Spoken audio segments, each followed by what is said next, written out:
ఈరోజు అవమానాల్లో నేను ఉన్నానని కృంగిపోవద్దు. ఇతరుల మీద డిపెండ్ అవ్వాల్సి వచ్చింది నేను అయ్యో అనుకోవద్దు. అనేక మంది నీ మీద డిపెండ్ అయ్యేటట్టు చేసే రోజు ఒక రోజు ఉంది దేవుడు. ఎస్ ఖచ్చితంగా చేస్తాడు. అనేక మంది నీ ద్వారా బ్రతికేటట్టు దేవుడు చేస్తాడు. ఆ భవిష్యత్తు నా దేవుడు అలాంటి భవిష్యత్తు ఇచ్చాడు అని నువ్వు విశ్వసించు.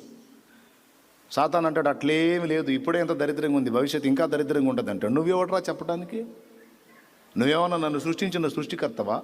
నా భవిష్యత్తు అలా ఉంటుంది, ఎలా ఉంటుంది, భీకరంగా ఉంటుంది, వికృతంగా ఉంటుందని చెప్పడానికి తూకోనరే? ఏమనాలా? నువ్వెవర్రా? నా లైఫ్ నిర్మించిన వాడు దేవుడు, నా జీవితాన్నే. కాబట్టి నా దేవుడు నా కోసం యోచించిన ఆలోచనలన్నీ రేపటిని గూర్చి మేలుకరమే కానీ కీడుకరం కాదు. ఒకవేళ కీడులున్నా దేవుడు నాకు తోడై ఉన్నందున నాకున్న కీడులు కూడా నాకు మేలులే. ఇది మాట. దేవుడు నాకు తోడై ఉన్నందున నాకున్న కీడులు కూడా నాకు మేలులే.